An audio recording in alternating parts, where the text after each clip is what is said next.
Hello everybody and welcome back to Red Eagle Politics. Make sure you guys like this video down below and subscribe to the channel if you are new. So even the media is admitting that Democrats have a very, very big problem on their hands. And we're almost to the end, obviously, of 2024.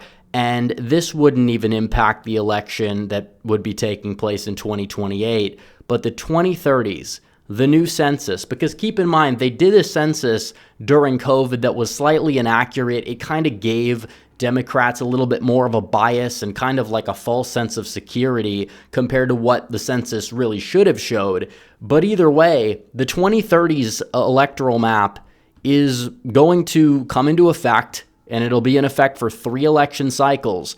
And obviously a lot can happen. We don't know exactly who's going to win in 2028. We don't even know what's going to happen, during the next 2 years. What is Trump going to be able to do during his agenda? Is he going to remain popular? Is he going to get more popular? We have no idea yet. But the bottom line is, you look at 2030 and 2032, 2036, 2040. A lot of people were talking about an electoral winter for Republicans, saying they may never, retake the White House for a generation or two. A lot of people were talking about losing Texas. Now the tides have turned. And based on which states are gaining population, mainly red states, states people want to move to, and blue states losing population to those red states and simultaneously getting redder in the process somehow, either way, it's not looking too good for the Democrats. It spells electoral disaster. And we're going to look at the electoral map, go over the main problem that is cited in this article. But first, I have to tell you guys about our latest sponsor over at Orion Metals. America, listen up. Are you tired of watching the government gamble with your hard-earned retirement savings? Inflation's out of control, the national debt keeps climbing, and foreign powers like BRICS and illegal immigration are pushing the US dollar weaker and pushing the cost of everyday goods higher. Here's the kicker, though. During Trump's first term, gold prices skyrocketed. They doubled in value. That's right, gold doubled. What if it happens again? Are your retirement savings ready to handle what's coming? This is why you need Orion Metal Exchange. They're America's highest rated precious metals IRA by Retirement Living, and they give you more metal for your money. Imagine converting your IRA or 401k into gold and silver, real physical wealth that you can count on no matter what. Don't wait until it's too late. Take control of your future today. Call Orion Metal Exchange now at 888-625-8775 and get your free investor's guide. It is packed with the information you need to protect your retirement savings. You've worked too hard to leave your future up to chance. Call 888-625-8775. Do it now. Orion Metal Exchange is here to help you secure your wealth and stand strong as a proud conservative American. Now back to the video. All right, guys, so even Newsweek is admitting it. They're saying Democrats are facing a long-term electoral college crisis much bigger than Donald Trump, and it's partially the party's own making. And you're seeing states like Florida and Texas get redder. A lot of conservatives move to those states, but also you're seeing a realignment take place with people in California and New York voting Republican for the first time ever. You have a lot of younger voters that are doing it, a lot of Hispanic voters that are fleeing the Democrats, voting Republican for the first time. May not be the highest propensity demographic overall, but when you're in a presidential election, that's typically where you have a higher propensity electorate, and that's what dictates who controls the White House. And also for some of these House races, if Democrats are going to be losing 4 seats in California, they really don't have much room to draw out Republican seats in California, because they've already done that, even though it's technically like an independent commission, as much as they could. And now you're seeing it.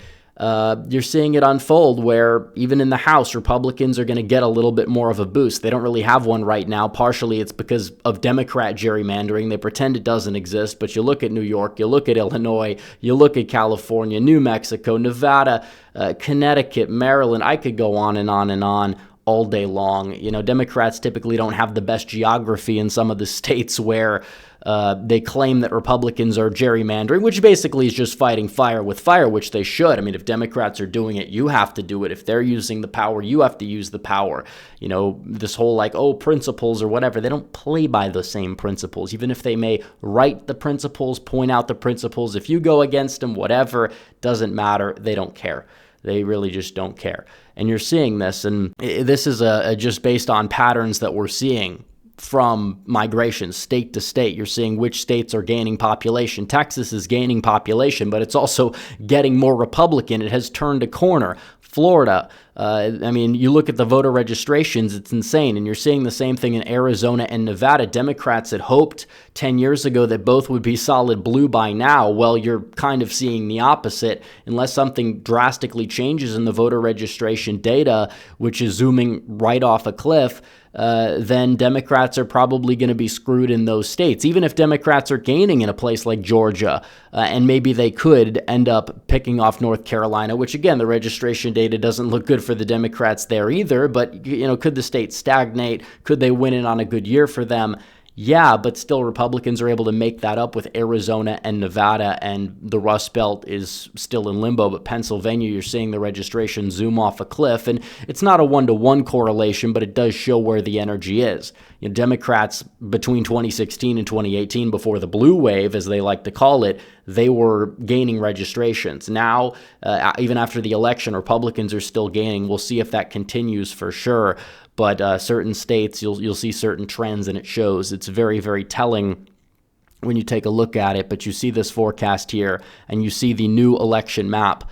I mean, this is a map that, for all intents and purposes, is going to benefit Republicans. We talked about how they already had a high floor, well, before all the swing states were counted, which again, it's even up for debate what even counts as a swing state anymore. But all the red states before you add in the big seven, if you do that on this map here, you would put the Republicans already out of the gate at 229 electoral votes, I believe. I don't think I'm missing anything here. That's a very, very good starting point for them because you're already seeing a massive gain from where they were before, because it was 219, now it's 229.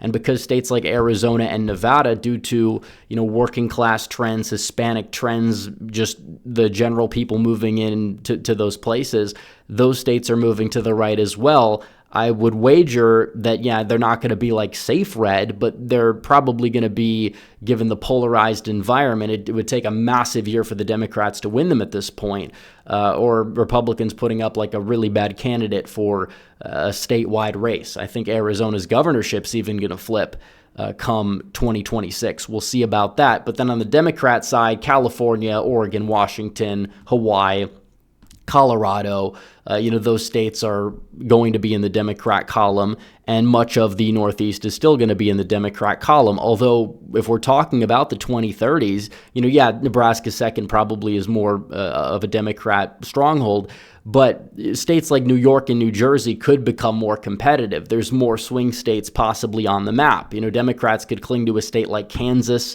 I still think it's not really going to be ready to flip. It is true that you did see a lot of growth in places like Johnson County, Kansas, but still, it doesn't really seem as if the state is going to flip anytime soon, whereas like New Jersey, one more election cycle very well could if Republicans keep it up, which is not a sure thing. I'm not saying it is.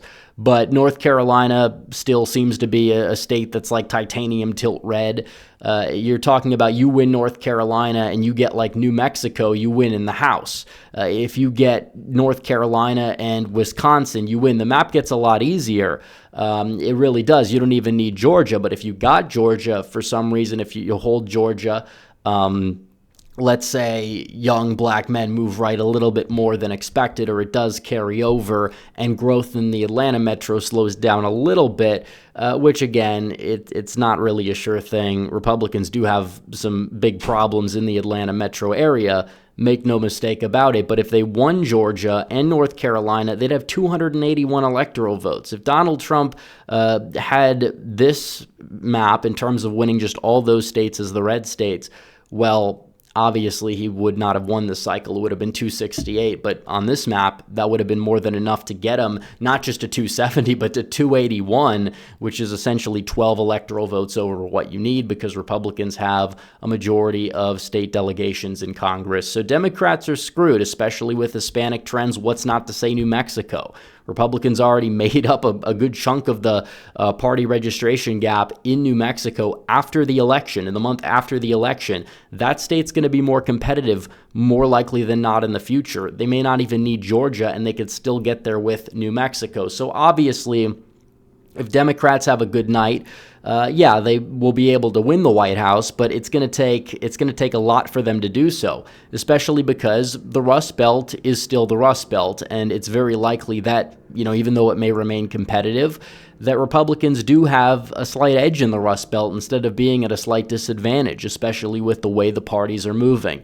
Pennsylvania, look at the registration data. Michigan, could that be turning a corner? We'll see. It did this election cycle for sure. Wisconsin didn't really move much, but then again, Democrats spent an absurd amount of money in Wisconsin, and you had record turnout, and still Donald Trump won the state by 1%. So, Wisconsin's a little bit of a different story, but it's an older state, and a lot of the younger voters are moving to the right in the Rust Belt too, which is a very important factor that needs to be considered, because you're going to have an entirely new electorate. Democrats said, well, Republicans are just going to all die out, and then the younger, voters, they're less white, and they're going to be voting more Democrat. Yeah, no, they're not. In fact, you have a lot of people that, are dying out. It's a fact of life. It's what happens. But a lot of younger voters of all backgrounds, for the record, but mainly young men, are zooming to the right. And it's really causing a problem for the Democrats, because they hedge their bets on this is going to happen. Republicans will never win an election ever again. They're going to have to be more liberal and adapt. They won't have the White House for a generation. When in reality, it's actually the opposite that could be the case, because, yeah, Democrats can win, but if they get their act together, they're going to have to move significantly to the right to win over more Republican-leaning voters. It's true the Republican Party is still incompetent by and large, but we constantly focus on that. You don't focus on the opposition. The Democrats are no world beaters either, and we saw that this year. But 324 electoral votes, that's the map for 2030 and beyond, if you apply just this election cycle on the electoral map, which is astounding. And we don't know which states are going to be the swing states then. If you said to somebody in 2012, Ohio's going to be R+13 in a neutral environment, yeah, they wouldn't believe you, obviously. But, things change. We see coalition shift. They're always changing. We don't know what it's going to end up looking like in the far future, but Democrats do have a big problem on their hands come the 2030s, and they can't exactly ignore it. So anyways, guys, make sure you guys like this video down below, comment down below, subscribe to the channel, hit the bell for notifications so you never miss another video. Follow me on social media. The links are all in the description down below, and I will see you guys in the next one. Red Eagle out.